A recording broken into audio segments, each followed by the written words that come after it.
여러분 반갑습니다.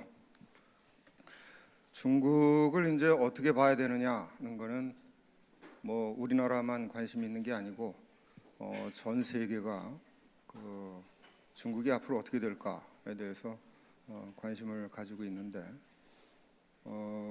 지금 미중 간에 굉장히 어려운 관계가 앞으로 전개가 예상이 되고 있고 여러분들 아마 작년 연말쯤 언론에 난 거를 보신 적이 있을 텐데 파이낸셜 타임즈에서 2018년을 한마디로 얘기하면 뭐냐라고 얘기했을 때 투키디데스의 트랩이다 이렇게 얘기를 했다는 아마 기사를 보신 적이 있을 겁니다.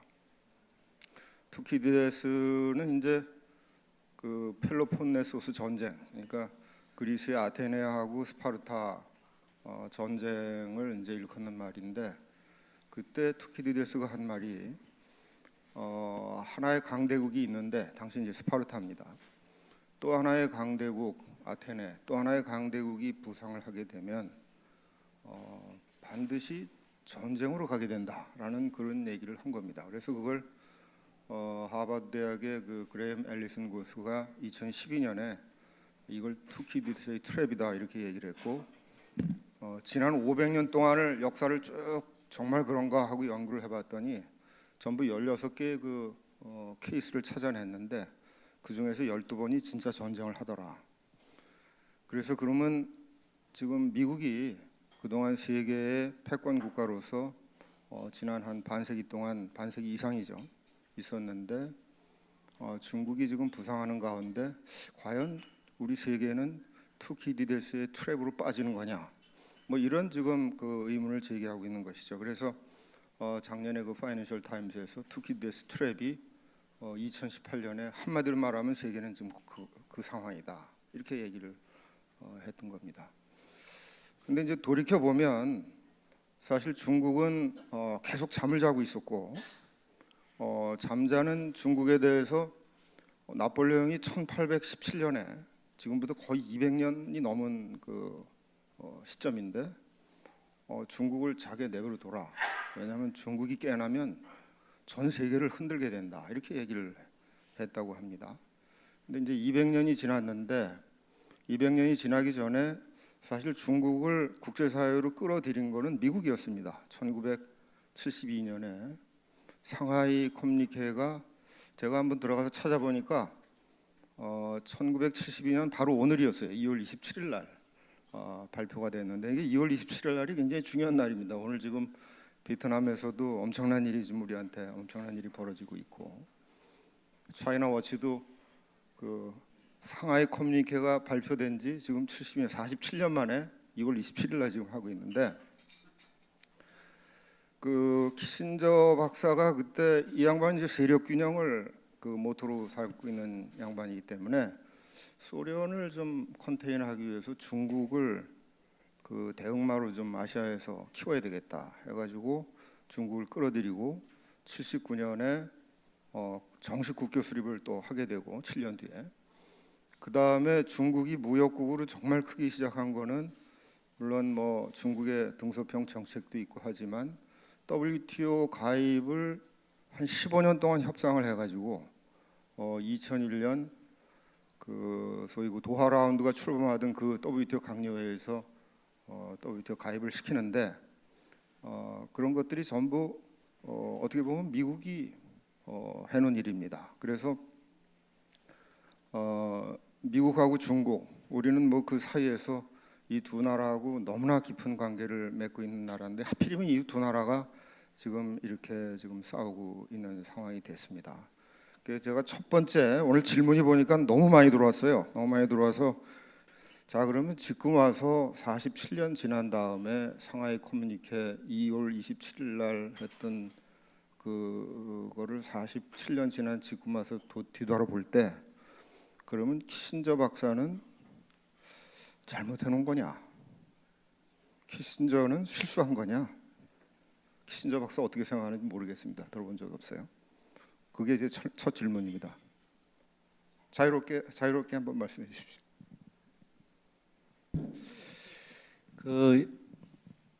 이 질문에 대한 가장 현명한 답은요, 역사에 있어서 가정은 무의미하다라고 하는 그 답변으로 할 수 있는데, 뭐 키신저가 실수했느냐 안 했느냐, 이거는 사실은 저희로서는 역사를 40 혹은 50년 가까이 되돌려서 그걸 복귀해 본다는 건데, 사실은 뭐 큰 의미는 없겠지만 또 다른 한 측면에서 보면 굉장히 유의미한 질문이 되기도 합니다.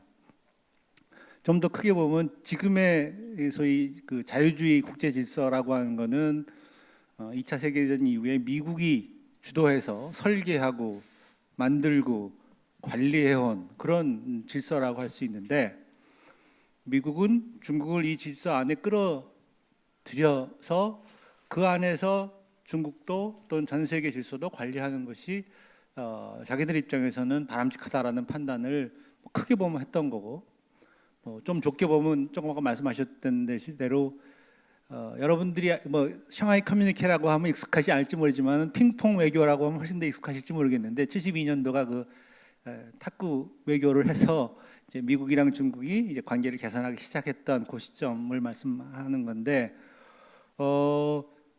어떻게 보면 전 세계가 어떤 미국이 만들어놓은 질서 한 가운데에 들어오게 됐고, 거기에는 뭐 거의 대부분, 그러니까 북한이나 이런 극소수를 제외하고는 이제 다 포함되면서 넓게는 자본주의 세계 경제 질서 안에서 서로 경쟁하는 그런 과정이 벌어졌던 거죠.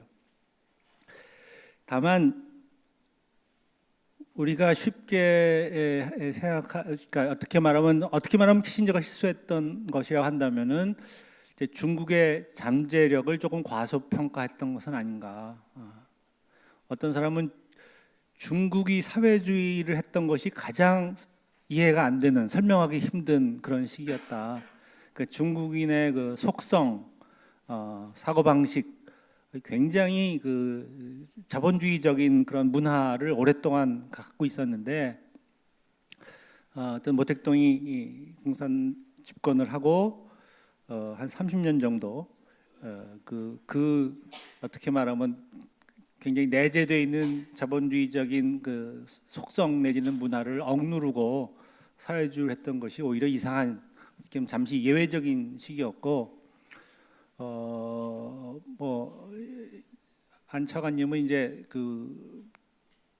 미국이 끌어들여서 했다라는 이제 외부적인 해석을 하지만, 또 중국 내부에서는 이제 새로운 정치 지도자가 들어서면서 그 이전 시기의 정책이 부적절했다라고 한 판단으로 소위 개혁 개방을 등소평이 주도해서 실시했다라고 하니까, 우리가 생각해 볼 때 중국이 주도한 새로운 그 개혁 개방이라고 하는 시도, 그것이 이제 외부에서 주어지는 여건, 예를 들면 미국이 중국을 세계 질서 안에 끌어들이는 것과 이렇게 결합해서, 중국은 이제 개혁과 개방을 두 개 항상 같이 쓰니까 그 개방이라고 하는 걸로 그걸 끌어들여서 내부의 개혁과 대외 개방을 결합시켜서 지금의 성과를 이룬 건데, 이제 이거는 상당 부분은 이제 중국인들의 자체적인 선택과 그리고 그 개혁 개방 과정이라고 하는 것이 돌아보면 엄청난 성과를 거두었지만,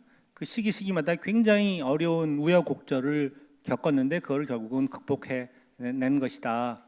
예를 들자면 1989년도 천안문 사태가 나타나고, 그 이후에 이제 다른 나라, 특히 그 유럽과 미국은 중국에 대해서 경제 제재를 가해서 봉쇄를 하고 있었고, 내부적으로도 상당히 폐쇄된 그런 시기를 거쳤는데, 1992년도에 등소평이 남쪽 지방을 방문하면서 이렇게 가서는 우리의 희망이 없다, 그러면서 소위 사회주의 시장경제론, 시장경제라고 하는 것이 자본주의만 하는 게 아니라 사회주의도 할 수 있다, 그래서 우리는 시장경제 하겠다, 이런 굉장히 창의적인 접근을 했던 뭐 이런 중국인들의 그 노력을 상당 부분은 인정을 해야 될 거다.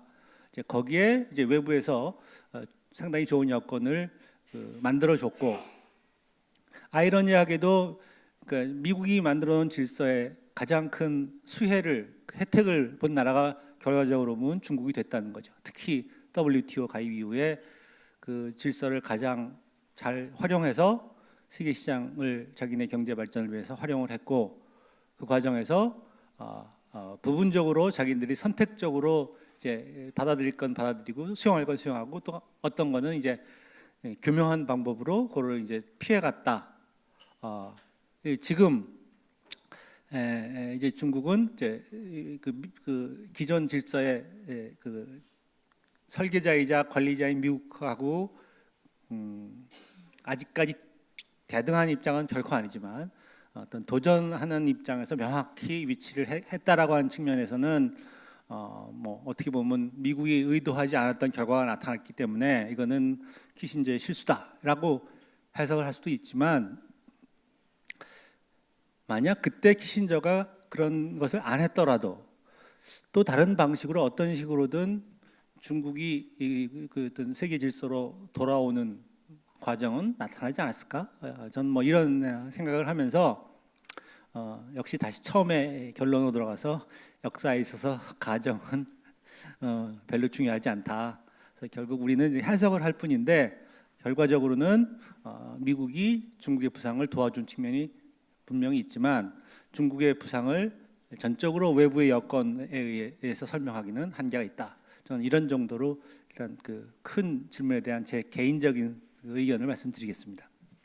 저는 그 안차관님 질문에 키신저가 아니어도 그 누군가는 또 했다.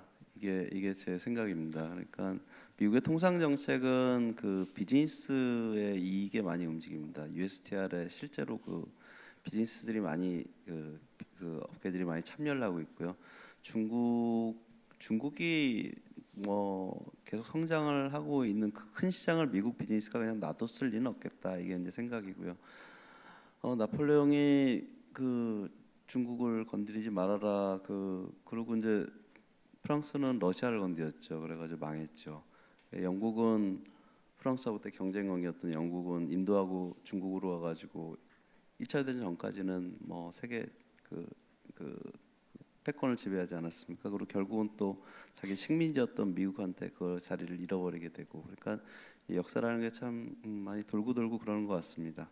그래서 현재 중국이 이렇게 크게 되는 거에 대해서 키신저가 분명히 좀 과소평가한 면이 있는 것 같습니다. 그러니까 앵거스 메디슨이라고 인구통계학회가 추계한 바에 의하면 1880년대까지 세계 최대 GDP 기준으로 최대 국가는 중국이었습니다. 그러니까 중국 자체는 엄청난 부가 수천 년간 쌓여 있는 그런 나라라고 그렇게 봤기 때문에, 그리고 중국 성장률이 그렇게 높은 거는 뭐 자체도 있겠지만 일부 그 GDP 통계에서 잡히지 않은 부분들이 계속 오면서 많은 그런 성장이 또 나타나지 않았나 그런 생각을 해봅니다.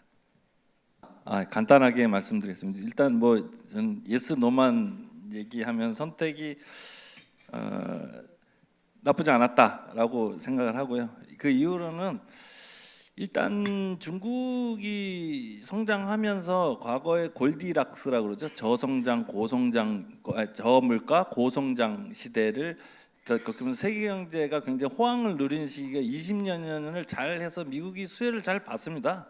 그래서 그걸로 인해서 미국 국민들이 소비를 더 할 수 있었고 GDP에서 소비가 차지하는 비중이 80%까지 올라가서 미국 영화 보면 막 사도 막 사고 파티라도 뭐 이렇게 하고 좀 지나면 이런 볼펜 같은 거 막 1,000원, 2,000원에 좋은 것 가성비 좋은 물건들 중국산 많이 가서 생활에 실질적으로 저소득층에 영향을 미쳤고요. 긍정적인 미쳤고. 그래서 지금도 현 애플이나 상당한 다국적 기업들이 대중국 매출 비중이 한 30% 가까이 됩니다.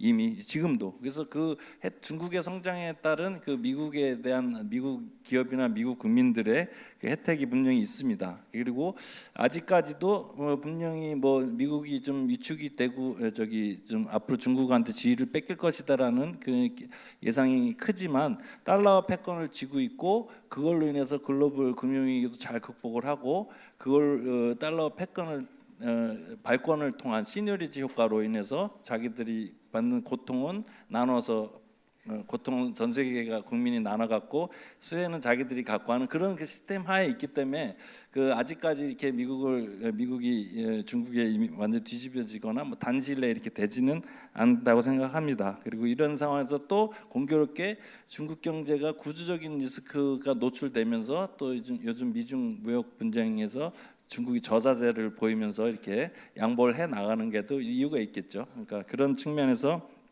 적어도 이런 그 20여 년간 그 현재까지 1라운드에서 분명히 그 현재까지 미국이 그 선택은 나쁘지 않았다. 근데 이제 다만 이제 이 라운드에서 가만히 이제 이 미중 무역 분쟁과 엮어서 보면 중국 모 대사관의 주한 중국 대사관의 중국 외교관의 말에 따르면 지금 WTO 가입 이후에 가만히 보니까 혜택을 미국보다 중국이 더 많이 가져가고 있다. 그래서 김수준 교수님 하신 얘기와 같은데, 그래서 미국이 배가 아프다. 그래서 이거를 시스템을 자기가 만들어 놓은에서 내가 이득을 보려고 만든 시스템에서 보니까 중국이 더 많이 얻고 앞으로도 그렇게 될 것 같은 느낌을 받는 거예요. 그래서 이 시스템을 뒤집어 엎으려고 하는 그런 그 심리가 미국 엘리트 사회층에서 트럼프뿐만 아니라 미국 내 정서로 깔려져 있고, 여기에는 단순히 무역 WTO 체계뿐만 아니라 인터넷망까지 포함해서 어떻게든 저기 중국을 견제해야 됐다는 그 2라운드에 대한 불안감, 향후 미래에 대한 불안감, 이런 것도 분명히 있어서 어쨌든 일단 이제 앞으로 이제 시간을 두고 중국이 미국을 따라가는 갈 것이라는 데는 저도 의심하지 않지만, 그 시간이 좀 생각보다 달러 패권이라든가 가지고 있는 인터넷이라든가 힘이라든가 군사력이라든가 여러 가지 봤을 때 좀 시간이 걸리기 때문에 그 나쁘지 않았다 이렇게 지금 저는 판단합니다. 이상입니다. 네, 감사합니다. 제가 사실 좀 엉뚱하다는 질문을 드렸지만 사실은 많은 것을 생각하게 하는 큰 질문이었습니다. 우선 그 손에 하나 잡힌 게 앞으로 중국 정부의 외자 기업에 대한 규제 혹은 완화, 이게 어떻게 될 건가 하는 거에 대해서 식견을 듣고 싶습니다. 뭐 다른 질문도 같이 주셨는데 우선 딴 분들한테도 좀 기회를 드려야 되니까 그거 하나만 좀 여쭤보겠습니다. 외자 기업에 대해서 중국 정부가 그 규제를 어떻게 할 건지, 완화해 나갈 건가? 네, 대답을 하면 될 것 같은데요. 네, 간단하게 좀 짧게 간단하게 하시면 좋을 것 같아요. 생각해 보면은 일단 그 최근에 이제 중국이 그 미국이 여러 가지 압박을 가하면서 다른 나라들에 대해서 야, 미국은 지금 우리 저기 자유무역 질서를 허물려고 해. 근데 중국은 자유무역을 잘 지키고 하니까 우리를 좀 도와줘라는 식의 시그널을 보냈을 때 대부분의 나라들이 중국을 지원하지 않았어요. 그러니까 그 배경이 뭐냐면 사실은 중국이 WTO를 겉으로 많이 받아들였지만, 룰을 겉으로 따르고 있지만 실제로 많은 반칙을 하고 있었고, 실제로 중국에서 들어가는 많은 외자 기업들이 여러 가지 어려움을 겪고 있었는데, 그런 상태에서 중국이 뭐 자기네가 마치 WTO 체제의 수호자인 양 모양을 하는 것에 대해서 결코 그 동의를 하고 또 지원할 수가 없었다는 거죠. 결국은 지금 미국이 중국에 대해서 이런 압박을 가하고 다른 나라들도 역시 거기에 상당 부분 동조를 부분적으로라도 하는 것은 중국 내 기업 활동 환경에 대해서 상당히 많은 불만들이 그동안 누적되어 왔다라고 하는 것을 반영하는 것이고, 일단 적어도 중국은 지금 이 시점에서는 그에 대해서 일정한 그 긍정적인 반응을 보일 수밖에 없는 상황이다. 중국은 여전히 외자 기업을 기술이건, 더 이상 돈은 아니지만 기술이건 뭐 여러 가지 노하우건 뭐 여러 가지 필요로 하는 상황이기 때문에 저는 일단 단기적인 흐름은 외자 기업에 대한 규제나 차별이나 뭐 등등이 줄어가는 일이 나타날 것이다라고 생각을 하고요. 다만 너무 큰 기대를 하시지 말고 중국은 여전히 자기네 나름대로의 룰과 자기네 나름대로의 규칙과 그런 것들을 유지할 것이다. 다만 부분적인 개선은 틀림없이 추가적인 개방과 부분적인 개선은 나타날 것이다. 이 정도로 말씀드리겠습니다. 자, 거기서 이제 그 49% 룰이 이제 굉장히 크지 않습니까? 그 미국하고 협상에서 지금 중요한 부분입니다. 그래서 중국이 그거를 일부 풀기로 이제 했고요. 그래서 근데 그 업종에 따라 아마 달라질 것 같습니다. 그래서 좀 이렇게 그 조인트 그 합자하는 그 리ኳ이어먼트가 되는 그 섹션을 좀 줄이는 쪽으로 이렇게 가고 있는 것 같습니다. 근데 그 결과는 미중 무역 협상 여기에 그 포함될 것으로 예상됩니다.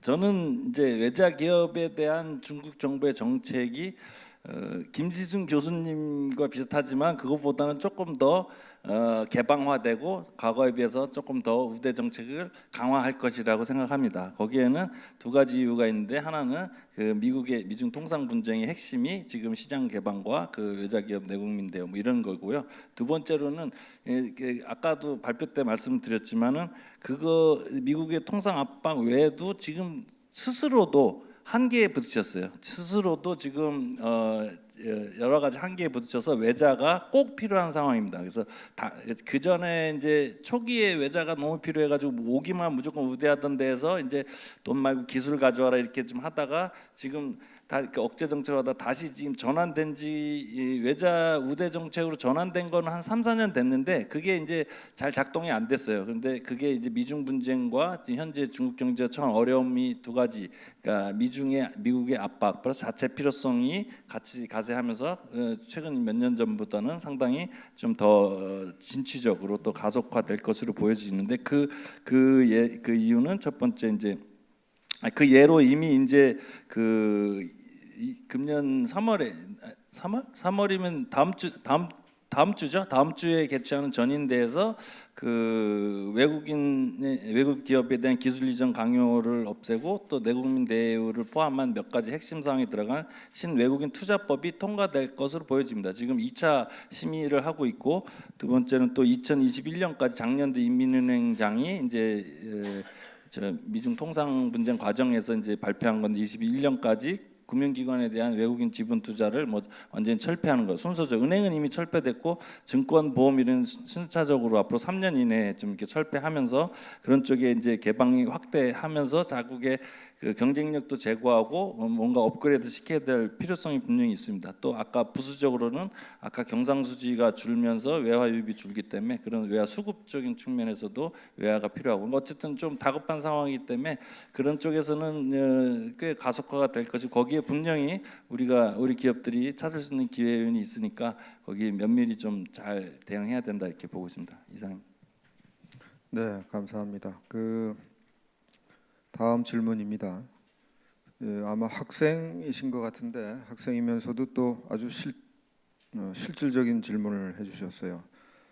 첫 질문이 중국 그 부동산 시장이 그 위험이 불거질 가능성은 없느냐? 그러니까 이 상하이 30억이 이게 버블이냐?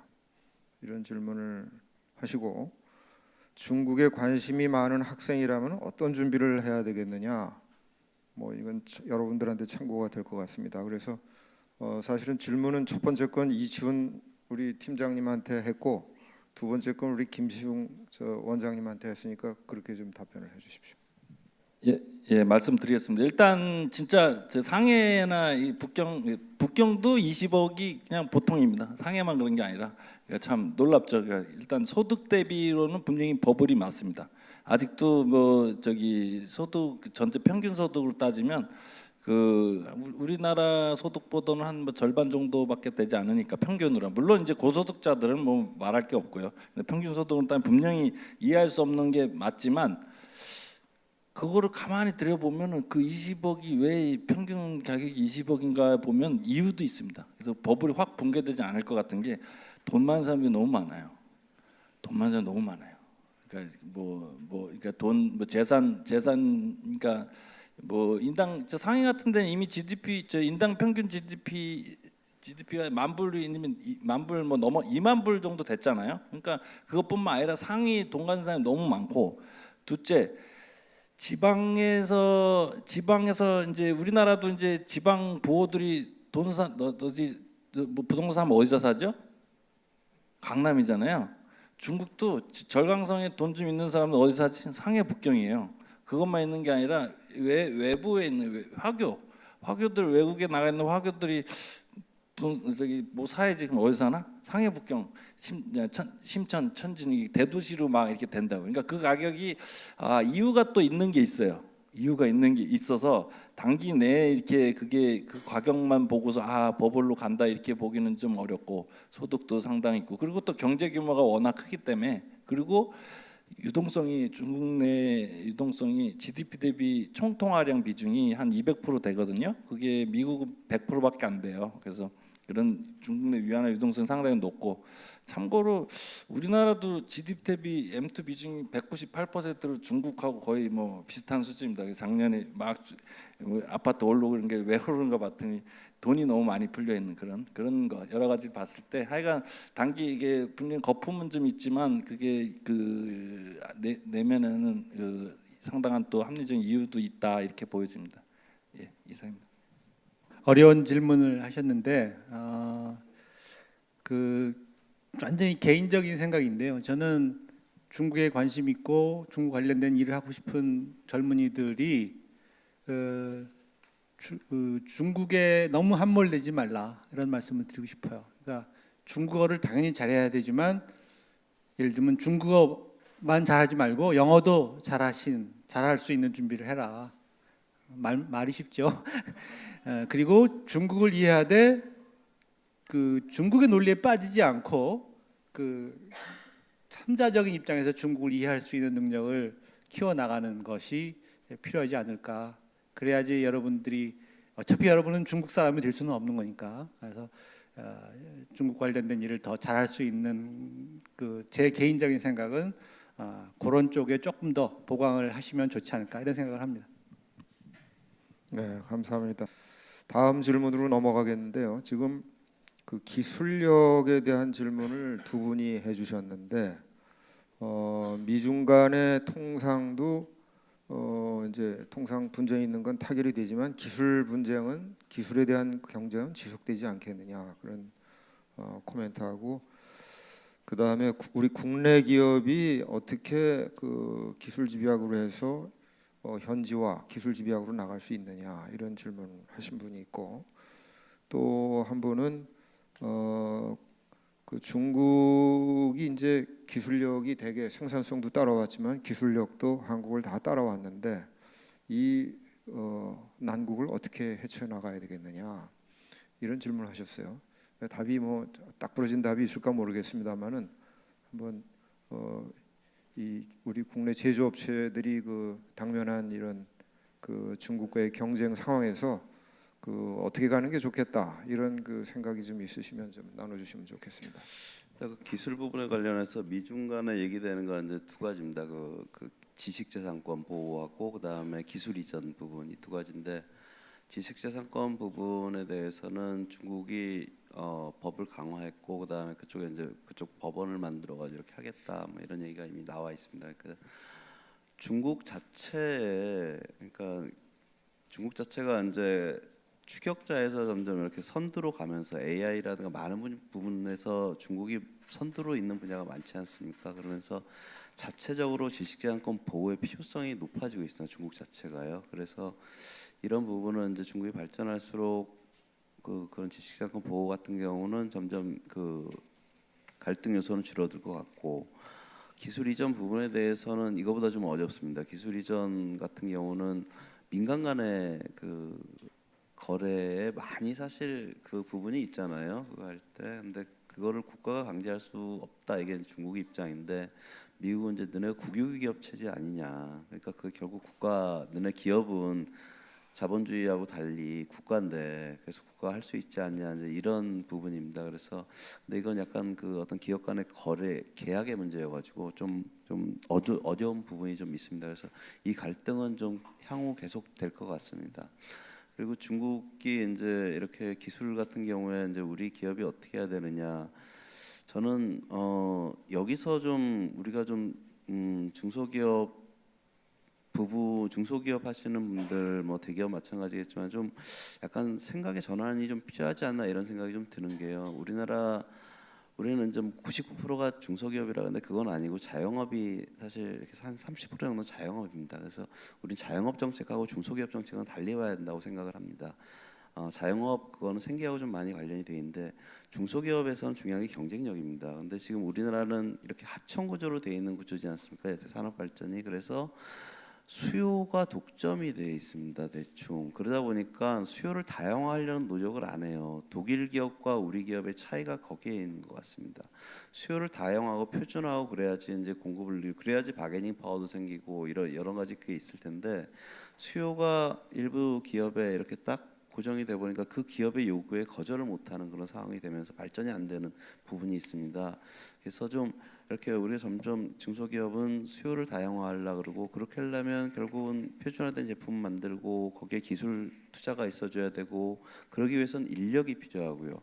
그리고 그 인력을 유치하려고 그러면 그만큼 또 봉급을 줘야 되는 상황이 아니겠습니까? 그리고 그로 인해 제품을 만들고 이윤이 얻어져야 또 봉급을 또 줄 수 있고 그래서 이런 선순환이 아직은 이루어지지 않고 있는 것 같은데 결국은 이게 우리 경제에서 이 선순환을 어떻게 만들어 나갈까 이게 큰 과제인 것 같습니다.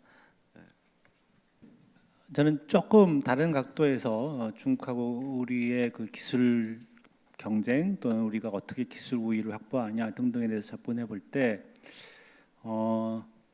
저는 기술이라고 하는 것도 굉장히 여러 측면이 있다고 생각을 합니다. 어떻게 말하면 하드한 아주 그냥 그 엔지니어링에 관련된 기술이 있는 반면에 기술에도 소프트한 면이 있지 않는가 이런 생각을 하고요. 최근 중국이 저는 가장 후퇴하고 있고 어떻게 말하면 중국의 미래에 굉장히 부정적으로 등장할 수 있는 것이 통제의 강화라고 생각을 하는데 중국은 시진핑 시대 들어선 이후에는 굉장한 그 사회적 정치적 통제를 늘리고 있습니다. 근데 이거는 소위 기술의 소프트한 측면을 억압하고 죽이는 효과를 갖고요. 저는 이제 앞으로 하드한 기술 측면에서는 뭐 중국이 상당 부분에서 이미 따라왔고 다른 부분에서는 이제 조만간 따라올 텐데 그럼에도 불구하고 우리가 상당 기간 우위를 가질 수 있는 측면은 소프트한 측면, 감성적인 측면, 문화가 들어가 있고 디테일에 충실하고 이거는 상당한 시간이 중국이 우리를 쫓아오는데 걸리지 않을까. 그래서 그런 측면을 좀 잘 활용해서 그 중국 시장에 한국식 접근을 하면은 기회가 있을 수 있지 않을까 이런 생각을 오랫동안 해왔습니다. 네, 감사합니다. 다음 질문으로 넘어가겠습니다. 조금 정책적인 질문이긴 한데 지금 WTO 체제가 미국의 그 무력화 작전이 있는지는 모르겠는데 하여튼 미국 때문에 고사 상태에 머무르고 있는데 WTO를 대체할 그런 그 정책, 대체할 대안 뭐 그런 게 국제적으로 있을지 그리고 그 경우에 중국, 한국에게 어떤 득실이 있을까요? 이렇게 질문을 하셨는데 하여튼 WTO 체제가 잘 안 돌아가는 상황에서 어떤 그 대안을 가지고 우리가 좀 나가야 되나 뭐 그런 부분에 대해서 조금 말씀을 해주시죠. 네. WTO 체제의 가장 큰 특징은 그 MFN입니다. Most Favored Nation Clause. 그래가지고 내가 이 나라한테 예를 들어 5% 관세를 준다 그러면 모든 회원국한테 다 그걸 줘야 됩니다. 지금 한 180개국 정도가 제가 근데 거의 대부분 나라가 WTO 가입돼 있습니다. 근데 한번 그 100여 개 나라랑 양자 협상을 하는 걸 한번 생각을 해보십시오. 그게 우리가 지금 일본하고 2002년인가 FTA를 하려고 했는데 지금까지 못 하고 있습니다.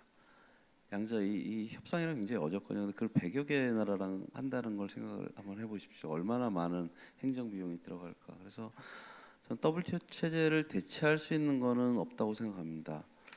그래서 WTO 붕괴가 굉장히 염려스러운 상황인 거고요. 근데 지금 그 가장 가까운 게 메가 FTA라는 겁니다. 그리고 거기에서 이제 얘기되는 게 CPTPP하고 RCEP을 얘기하고 있는데 FTA라고 다 같은 FTA가 아닙니다. RCEP은 FTA라고 부르기에 그 풀이라는 말을 붙이기가 조금 부끄러운 겁니다. 그러니까 굉장히 수준이 낮아요. 그리고 우리가 중국하고 FTA를 맺었지만은 그 수준 굉장히 낮습니다. 우리가 미국하고 FTA 맺은 거하고 비교가 안 됩니다. 이 자유화. 그래서 CPTPP는 좀 다릅니다. CPTP는 굉장히 그 자유화도가 굉장히 높은 FTA거든요. 가장 가까운 게 이제 CPTPP 정도가 이제 그래서 저는 우리나라가 빨리 거기에 가입을 해야 된다는 그 의견을 개인적으로 갖고 있습니다. 지금 염려가 되는 거는 이렇게 그 세계 통상 질서가 나눠지는 겁니다. 예전에 이제 그러니까 가트 체제가 있었고 그 다음에 코미니티인가 저기 그 소련 중심의 그 체계가 있지 않았습니까? 냉전 시대 때 그렇게 있다가 이게 이제 WTO로 합쳐졌거든요.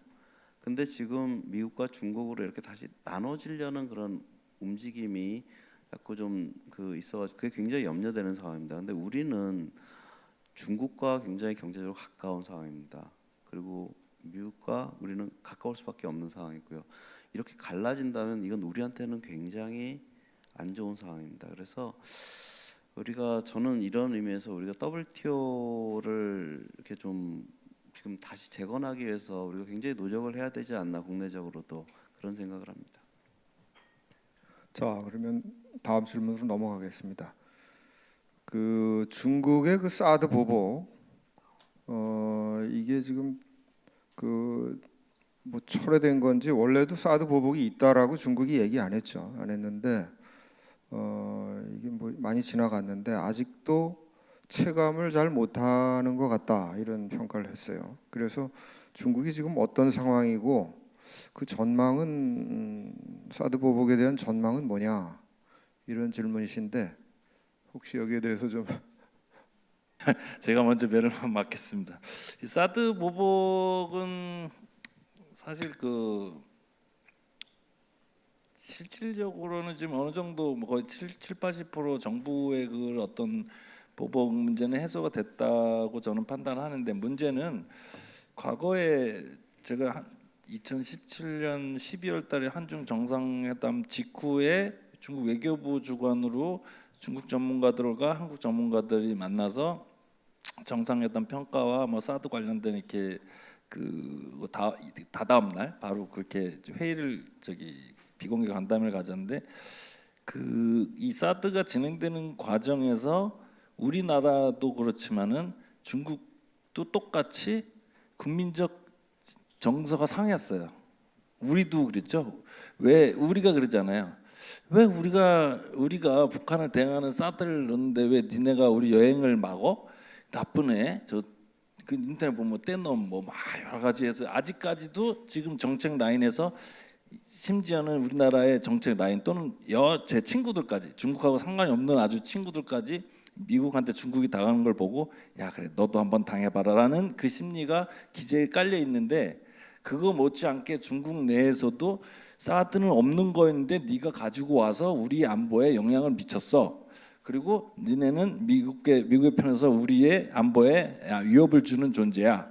그게 국민적 정서에 싹 깔렸어요. 그래서 생각보다 그 비관세 장벽이죠. 그러니까 관세 그 공식적인 그게 아니고 정서적인 그게 아직까지 많이 남아 있어서 그 부분이 회복되는 데는 조금 더 한 2, 3년 시간이 걸릴 것이다. 이렇게 좀 보여집니다. 다만 이제 조금 현 상황에서 미중 분쟁이 계속 치고받고 이렇게 할 때 우리가 조금 뭐 저보고 친중파라는 이런 얘기하면 친중파라고 그러는 경우가 있는데 그렇지는 않고요. 저도 좀 중국이 미울 때가 있어요. 근데 요게 중국 입장이 좀 안 좋거든요. 그때 일본이 최근에 하는 걸 보면 상당히 잘합니다. 미국하고 굉장히 관계가 좋으면서도 느닷없이 일중 정상회담을 가져버려요. 작년에 G20회의도 그렇고 그 전에 북경 방문을 하고 이러면서 미국과 중국 사이에서 얻어낼 거를 살살 얻어내고 또 1대1로 싫어하니까 제3국 시장 협력 뭐 이런 말을 써서 일본에서 또 1대1로 관련해서 이렇게 또 협력을 하고, 그러니까 그런 쪽에서 실익을 얻어내기에는 우리가 지금 미중 간에 싸우고 있을 때가 조금 적기지 않을까란, 물론 이제 정서적으로 우리도 시기상했지만, 그래서 사드 보복에 대해서는 일단은 지금 미국이 중국이 거기에 신경 쓰기에는 조금 미중 분쟁 문제와 남중국해 관련된 게 더 우선순위에 있어요. 그렇기 때문에 공식적으로는 조금 상당 부분 없어진 것 같은데, 문제는 지금 국민적 정서. 그러니까 지금 미국 제품의 중국 수입 시장 점유율이 줄은 것도 국민적 정서의 영향도 있습니다. 중국 사람들이 좀 그게 집단 행동들이 좀 있는 것 같아요. 그 불매 운동, 그 은은한 불매 운동, 그게 좀 상당히 크고, 그래서 그런 정서적 비관세적인 그런 게 아직까지는 남아 있다, 이렇게 좀 보고 있습니다. 네. 조금 이제 우리 그 업체들로서는 좀 실질적인 질문인 것 같습니다. 우리 한국 건설 업체가 그 1대1로 해서 실질적으로 참여할 수 있는 가능성, 그러니까 수주할 가능성이 있느냐. 그다음에 이제 정부 조달 협정에 중국이 가입할 가능성은 어느 정도 있냐, 이렇게 이제 물으셨는데, 하여튼 1대1로 이제 건설 부분에 우리가 참여할 수 있는 가능성, 이걸 어떻게 봐야 될지 한번 얘기해 주시죠. 간단하게 답변드리면요, 가능성 굉장히 적습니다. 그러니까 어차피 그건 중국 주도고 중국 자본이고, 또 그 해당하는 호스트 컨트리가 어느 정도 참여하냐 문제인데, 따라서 아주 특수한 케이스를 제외하고는 뭐 한국 건설 업체가 거기에 참여할 수 있는 기회는 굉장히 제한적이다라고 보는데, 다만 예를 들어서 ADBI라고 하는 그 중국이 주도해서 만든 그 국제 금융기구, 거기는 한국도 참여하고 있고, 그럼 ADBI가 자금을 제공해서 수행하는, 예를 들면 뭐 어느 국가에서 진행되는 뭐 발전소다, 도로다, 이런 경우에는 물론 중국 기업이 훨씬 유리하지만, 그렇다고 해서 중국 기업만 수행하지는 않거든요. 그러니까 그런 거에 대한 정보와 또 우리 기술을 한다면은 뭐 우리 기업이 또는 중국 기업과 컨소시엄으로 이런 식으로 찾아간다면 기회가 없는 것은 아니다, 이런 정도의 말씀을 드리겠습니다. 1대1로 관련해서는 1대1로가 뉴스에서 나오고 막 난리를 친 게 한 3년 됐는데 우리 기업 참여했다는 얘기는 못 들어보셨죠? 왜 그런지 혹시 아세요? 일단은 중국 주도로, 말씀하신 중국 주도로 많이 됐고, 한반도가 약간 좀 소외된 측면이 있었고 하는데, 가장 큰 거는 자금 조달 부분입니다. 기업들이, 부동산 업체 이런 데들이 자기 돈으로 프로젝트 하는 경우가 없어요. 근데 지금 1대1로 추진해서 지금 자금 조달이 80% 정도가 사실 AIIB가 아니고 그 중국 정책은행들이거든요. 정책은행들이 그 뒷받침하고 있고, AIIB의 역할은 AIIB에서 나온 자금의 비중은 한 10% 미만인데, 그거는 약간 시드머니 또는 어떤 개런티적인 효과가 있고, 중국 은행들, 정책은행들이 대규모로 그거를 지원하고 있기 때문에 중국 기업들이 할 수 있는 건데, 거기에서 우리가 이제 그런 측면에서는 우리 금융기관들이 조금 더 적극적으로 나설 필요가 있고, 거기에 또 하나 좀 아이디어 차원에서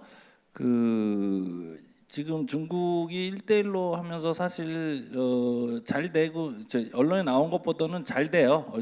언론에 무조건 뭐 FT나 서방 언론들 보면 다 안 되고 막 이렇게 된다고 하지만, 실질적으로 제가 최근에 조사해 보니까 70%, 80% 이상은 잘 되고 있고, 나머지 20, 30% 원래 인프라 투자라는 게 단기 내 수익이 안 나는 거기 때문에 안 된 그 문제가 많이 날 수밖에 없는 또 구조를 가지고 있고 그렇습니다. 그래서 일단은 그런 측면에서 이렇게 추진되고 있는데, 어쨌든 중국 경제가 지금 어렵고 자금 조달, 중국도 약간 1대1로 추진하면서 요즘에 좀 자금 조달 어려움이 있어서, 그 부분에 있어서 우리가 조인트를 한다든가 또 하나 더 나가서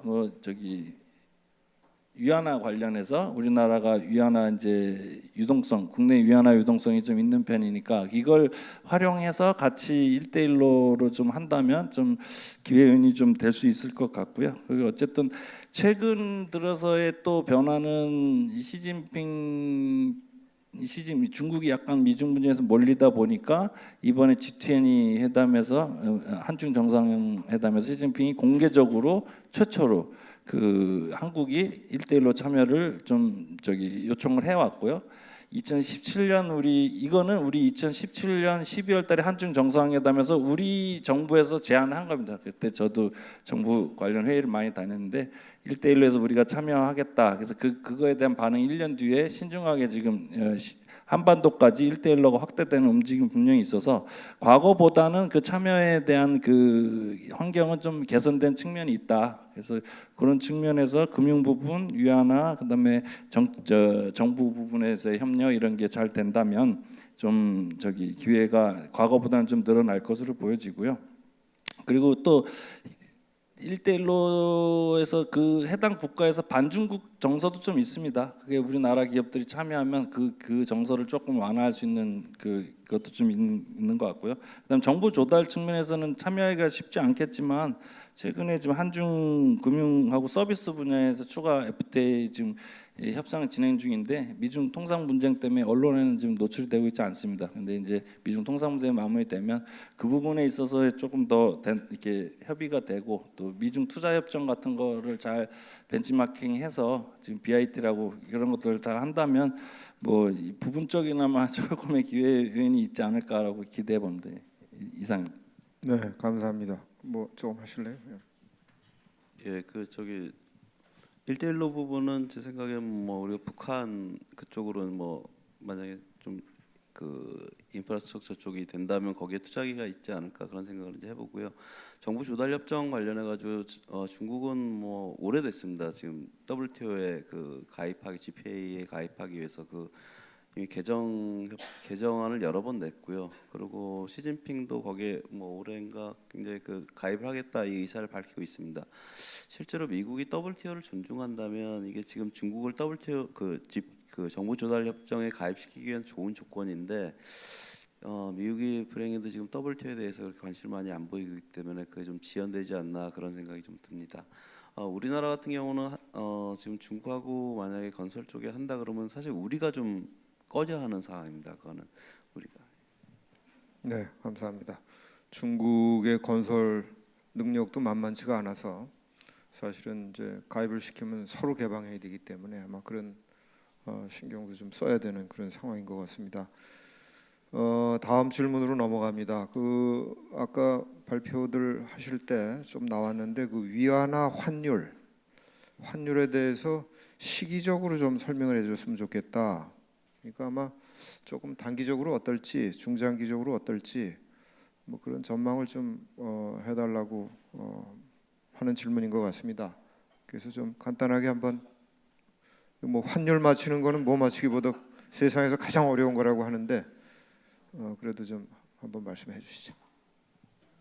일단 위안화는 이제 절상일변도의 시기에서 이미 이제 구조적으로 끝났습니다. 그래서 과거 2000 이제 몇 년 전까지 이렇게 대규모 경상수 지역자를 내고 한번이 유입되는 시기가 접어들었기 때문에 이제 기본적으로는 양방향 움직임이 양방향이라는 게 제일 좋더라고요. 말하면 이제 면피가 되게 좋더라고요. 어쨌든 기본적으로는 양방향의 움직임의 가능성 기초하에서 움직인다 이렇게 지금 보시면 맞을 것 같고요. 다만 이제 IB들의 금년도 위안화 환율의 전망치는 사실 1.5% 정도 소폭 절하입니다. 작년에는 한 5% 절하가 됐거든요. 근데 작년보다는 절하폭이 적다고 하는 거죠. 적다고 하는 게 IB들은 금년에는 그렇게 보고 있고 내년부터는 뭐 내년에도 뭐 크게 뭐 절상이나 절하보다는 뭐 보합 정도 그렇게 하는데 지금 미중 통상 분쟁에 있어서 구조적인 문제를 다 빼고 표면적으로 미중 간의 환율에서 합의를 봤다. 만약 이렇게 한다면 이 절하를 시키기에는 약간 중국 정부에서 부담이 좀 된다. 부담이 좀 돼서 1.5% 내에서 절하 전망이 크지만 오히려 이제 균형 수준으로 조금 더 절상시키려고 좀 성의를 표할 가능성이 높고 장기적으로는 결국 아까 발표에서 말씀드린 것처럼 이 정부가 환율 개입하기에는 이미 경제 규모가 너무 컸고 시중 유동성이 너무 많기 때문에 환율 자율 변동 환율 제도로 가면서 자율 변동제로 환율로 가면 실제로 외환 보유액이 필수 외환 보유액이 한 절반 가까이 불필요합니다. 그러니까 환율 개입을 위한 외환 보유액이 필요하지 않아요. 그러니까 그러니까 자율 변동 환율제로 가면서 양방향 변동성이 커지고 또 이제 이제 시장 개방에 따라 이제 시장 개방하면서 외자가 들어오고 나가고 이게 굉장히 이제 가파르겠죠. 그럼 이제 양방향으로 변화가 커질 수밖에 없는 그런 구조입니다. 금년 내에는 약보합, 앞으로는 양방향으로 변동성이 상당히 커질 것이다. 이게 현재로서는 컨센서스 같습니다. 그리고 안 맞으시면 나중에 책임지셔야 될 텐데. 자, 다음 질문은 이제 그 자동차 모빌리티에 대한 질문인데요. 질문이 좀 어려워서 제가 한참 몇 번을 들여다봤습니다. 근데 아마 뜻이 중국 국영 자동차 업체하고 DD 또는 BAT 이 회사들이 아마 그 약간 미래 자동차 운영 개념인 것 같죠. 그 공유 자동차 뭐 이런 걸 하는 이 회사들이 연합을 하고 또 우리 국내에서 현대자동차하고 또 국내 그 모빌리티 플랫폼하고 합종 연행을 해가지고 하면 결국 누가 이길 건가 그런 질문인 것 같습니다. 그리고 중국의 이 모빌리티 사업의 경쟁력은 어떻게 봐야 되느냐 이런 질문인데 참 어렵네요, 그죠? 구체적인 답변을 드리긴 좀 어렵고요. 중국의 일반적인 자동차의 그 산업 경쟁력이 아직은 그 국제 수준에 못 미치고 있는 것은 현실이고요. 다만 이제 꾸준히 좋아지고 있다 이런 말씀을 드리겠습니다. 그러니까 아직도 중국의 그 자동차 시장에서 제일 큰 비중을 차지하는 것은 중국과 외국의 주요 자동차 회사가 50대 50으로 합자 회사를 만든 그런 뭐 독일과 미국과 일본과 한국 그 중국 회사들과 그 조인트 벤처 한 것들이 이제 대부분이고요. 다만 지난 한 3, 4년간에 걸쳐서 중국 독자 브랜드의 비중이 특히 SUV의 경우에 가격이 워낙 그 경쟁력을 갖고 있기 때문에 올라가고는 있지만 적어도 기술 경쟁력에 있어서는 일정한 아직도 격차를 보이고 있다. 다만 이제 최근에 나온 얘기가 이제 소위 전기 자동차 같은 거에 중국이 이제 새로운 패러다임으로 들어가면서 BYD 같은 게 조금 경쟁력이 있지 않느냐라고 하는 얘기가 있지만 그것도 좀 두고 봐야 될 것 같다라는 생각을 하고요. 이제 그 차량 공유 서비스라고 하는 것은 이게 이제 자동차 그 자체라기보다는 서비스 산업이기 때문에 당연히 중국 내에 그 서비스 그 차량 공유 사업의 경우에는 글쎄요 그 서비스 제공하는 회사가 아마 중국 기업과 조인트 그 코퍼레이션을 할 가능성이 훨씬 더 높지 않을까. 그렇지만 그걸 뭐 예를 들어서 한국의 기업과 비교한다는 것은 이게 시장 자체가 다른 시장을 비교하는 거기 때문에 저는 잘 그 이해도 못하겠고 설명도 잘 못하겠습니다. 그 플랫폼에 대해서 이게 플랫폼이 이제 경제학에서는 이게 양방향 그 경제라 그럽니다. 그러니까 소비자가 많아지고 소비자와 생산자를 연결하는 건데 이 많아질수록 가치가 더 올라갑니다. 서로. 그래가지고 부가가치가 높아지는 건데 그런 면에서 보면은 플랫폼은 중국이 절대 유리합니다. 우리나라보다. 근데 이제 그 모빌리티 서비스 같은 경우는 이제 차량이 필요하잖아요. 근데 그게 막 국경간에 이렇게 막 움직이기가 쉽지는 않은 부분이잖아요. 그래가지고 뭐 그런 면에서 우리나라도 그냥 보면 충분히 경쟁력이 있는데 대신 규제의 문제가 있습니다. 중국은 이제 우리나라가 조금 그 불리한 점이 우리는 많은 규제를 갖고 있습니다. 이미 중국보다는 발전된 경제가 있기 때문에. 근데 중국은 그런 규제가 상대적으로 적기 때문에 쉽게 그런 플랫폼 경제가 일어날 수 있지만 우리는 좀 지금 사실 많은 규제가 이 플랫폼 경제를 발달하는데 많이 지금 제한이 되고 있습니다. 뭐 플랫폼 쪽에서 지금 어차피 중국이 들어오지도 못하고 있기 때문에 우리나라 규제 때문에. 근데 만약에 이게 풀리게 된다 그러면은 어떻게 될 것인가, 이거 볼 것 같으면 결국은 소비자의 기호가 중요하지 않겠습니까? 그리고 뭐 그 차를 운전하시는 분들이 어느 플랫폼으로 갈 것인가, 이거 굉장히 중요하겠고요. 그래가지고 이 부분은 같이 발전할 수 있을, 공존할 수 있지 않을까, 이런 생각을 해봅니다. 네. 이번에도 조금 구체적인 질문이긴 한데, 이 미중 무역 전쟁 속에서 중국의 석유화학 산업들은 어떻게 될 것 같으냐 하는 질문입니다.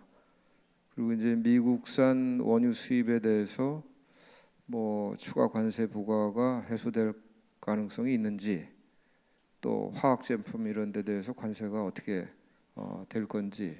그래서 기본적으로는 하여튼 중국의 석유화학 전망이 미중 이 무역 전쟁을 통해서 어떤 영향을 받게 될지, 뭐 그런 질문이신데, 조금 석유화학 산업 아주 구체적인 영역이라서 평소에 요. 예. 일단 분명한 거는 분명히 중국이 미국산 원유와 그 천연가스의 수입을 늘리는 쪽으로 합의가 이루어질 거고, 이게 굉장히 중요한 이번 양국 간 딜에 굉장히 중요한 한 부분이 될 겁니다. 그리고 미국은 그걸 충분히 어프리시트 할 거고요. 근데 그게 중국의 석유화학 산업에 어떻게 영향을 미칠지는 저는 제가 그 산업의 성격을 잘 몰라서 말씀드리기 어렵습니다. 뭐 완벽하지는 않지만 그래도 어느 정도 답변이 되셨길 바랍니다. 다음 질문은 2020년에 이제 미국에 다시 대선이 있게 되는데, 트럼프 공화당 정부가 지고 민주당 정권으로 교체가 되면 이런 정책들이 얼마나 변화가 생길 건가, 뭐 그런 질문입니다. 아까 설명에서도 아마 장기적으로 어떻게 될 거냐 하는 부분이 설명은 좀 된 걸로 제가 생각이 되는데, 조금 더 구체적으로 답변을 해주시면 좋겠네요. 지금 미국의 정치인들 사이에서는 일종의 공감대가 형성이 돼 있고, 그 공감대는 공화당이건 민주당이건 약간의 개인 간의 차이는 있지만 다 더 이상 중국을 그냥 놔둬서는 안 되겠다라고 하는, 그리고 상당히 강경한, 적어도 중국에 대한 정책을 유지할 것이다라고 하는 게 제가 이해하는 그 미국 전문가들이 하는 얘기들입니다.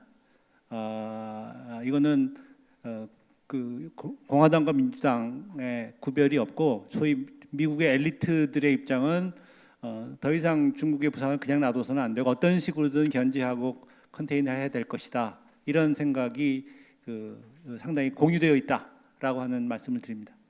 미국 공화당이 자유무역을 지지하고 미국 민주당이 자유무역을 지지하지 않습니다. 노동하고 환경 분야를 이렇게 들어가지고 미국 민주당이 자유무역을 지지하지 않는데, 그래서 나프타 그걸 하고 나서 좀 클린턴 욕을 먹은 부분도 좀 있습니다. 지금 나프타 그걸 개정 협상을 하지 않았습니까? USC 뭐죠? MC, 예, 그걸 했는데 그게 지금 통과될지 어쩔지, 그 부분이 이제 올해 우리가 주의 깊게 지켜봐야 될 부분인데요. 중국과 관계에 대해서 우리가 트럼프가 이제 뭐 3월 중에 뭔가 마무리를 좀 할 것 같습니다. 근데 지금 여태까지 부과한 관세를 추가 관세를 부과는 안 할 텐데, 그럼 얼마나 없앨 것인가, 이제 이 문제가 남습니다. 근데 만약 이게 다 없애지 않았을 때, 그리고 민주당 정권으로 넘어갔을 때, 그럼 민주당 정권이 그걸 과연 없애는 조치를 취할 것인가, 그거에 대해서 좀 부정적인 생각입니다. 왜냐하면 그 노동하고 환경 부분은 중국이 굉장히 취약한 부분이고, 아마 미국 민주당에서는 그 관세 부분을 안 건드려도 노동하고 환경 부분을 갖고 중국을 계속 압박하지 않을까, 이런 생각을 좀 합니다. 네, 사실은 트럼프 대통령이 행정부 들어와서 중국에 대해서만도 아니죠, 전 세계에 대해서 지금 무역 문제를 제기를 하고 있지만, 중국에 대한 우려는 굉장히 오래됐습니다. 10년도 훨씬 넘었고, 그때도 중국을 그대로 둬서는 안 되겠다는, 특히 이제 공화당 정부 때, 부시 정부 때 의회에서 그런 논의가 굉장히 많이 됐었고, 다만 이제 그 오바마 행정부 때는 그 문제를 가지고 있으면서 그 피벗 투 에이시아 해가지고 아시아를 중시하겠다 이렇게 말은 이제 했는데 구체적으로 거기 정책을 이런 강한 정책을 쓰진 않았습니다. 그래서 이제 트럼프에 들어와서 이제 이렇게 된 건데, 그러니까 트럼프가 지나갔다고 해서 중국의 부상, 중국에 대한 두려움, 중국이 완전히 이제 발전된 그런 그 나라로서 국제 룰을 지키느냐 안 지키느냐 이런 문제들은 계속 남을 거고, 그래서 아마 일부 지금 그 설명드린 대로 이번에 타결이 되더라도 중국에 대한 문제는 계속 남을 것이다. 이렇게 말씀을 드릴 수가 있겠고요. 종합적으로 보면 사실 미중 무역 분쟁은 아까 제가 이제 투키디데스의 함정을 얘기를 했는데, 결국은 부상하는 중국을 어떻게 이제 매니지를 할 거냐. 그리고 이 점에 대해서는 유럽도 조금 공감을 하고 있습니다. 유럽도 지난번에 그 미국이 그 섹션 232조 해서 철강에 대한 세이프가드를 했을 때 유럽도 그때 나서서 중국의 그 과잉 생산 문제, 철강 과잉 생산 문제에 대해서 조사를 하겠다, 세이프가드 준비를 하고 있고 하기 때문에 결국 이런 것들은 경제 문제로 끝나는 게 아니고 그 종합적으로 국민 정서, 애국심, 그다음에 앞으로 그 50년의 저 세월을 누가 세계를 이끌어 나갈 건가, 뭐 이런 것도 있고, 아까 나왔던 그 1대1로 중국의 정책에 뭐 이제 대항하기 위해서 미국은 이제 인도 퍼시픽, 인도 태평양 정책 뭐 이런 걸 또 내놨고, 또 군사적으로도 보면은 남중국해 이런 데서 굉장히 그 충돌을 하고 있고, 중국은 중국대로 과시를 하려고 또 우리 카디즈까지 침범을 해서 며칠 전에 독도 울릉도 사이로 지나가고 있고, 이런 것들이 종합적으로 그 얽혀 있다 이렇게 말씀을 드릴 수가 있겠고, 그래서 지금 이제 무역 문제는 대체적으로 그 오늘 나온 얘기도 그렇고 또 트럼프 대통령이 3일 전인가 굉장히 많은 진전을 이뤘다. 그래서 조금 데드라인을 시한을 미루겠다 이렇게 얘기했고, 3월 말쯤에 그 자기 그 리조트 마라라고 해서 그 정상회담을 해서 최종 타결할 수 있을 것 같다. 뭐 이런 것도 내놨기 때문에 어떤 형태로든지 이거는 이번에는 봉합이 된다. 근데 이게 봉합이 되면 그런 미중 간의 어떤 이 컴페티션, 이 경쟁이 끝난 거냐? 그건 분명히 아니고, 그 와중에서 여러 가지 이제 그 위기가 올 수도 있고 또 화해가 올 수도 있고, 그 와중에서 또 우리한테는 아까 이제 미중 무역 분쟁이 나빠지면은, 그러니까 격화가 되면은 우리는 손해만 보느냐? 근데 우리 이치원 그 팀장님이 손해만 보는 거 아니다 이런 얘기도 했고, 그러니까 좋아지면 좋아지는 대로, 또 미중 관계가 나빠지면 나빠지는 대로 그 사이에서 우리는 어떻게 피해를 안 보느냐, 또 어떻게 그 사이에서 틈새가 있느냐, 뭐 이런 것들을 관찰하면서 끊임없이 모두가 중국을 바라보면서 아주 눈을 크게 뜨고 아주 깊이 바라봐야 될 것 같아요. 그런 의미에서 오늘 그 이 포럼 차이나 워치입니다. 보는 거예요. 그러니까 중국을 잘 보자, 뭐 이런 그 우리가 포럼을 가졌는데, 하여튼 오늘 그 발표해 주신 연사님들하고 또 토론까지 또 좋은 그 굉장히 어려운 질문이 많았는데 잘 해주셨고, 또 굉장히 늦게까지 전부 질문에 참여해 주신 분들에 대해서 감사를 드리고, 또 질문에 참여하지 않았지만 끝까지 이렇게 경청을 해주신 여러분들한테 감사를 드립니다. 이만 마치겠습니다. 감사합니다.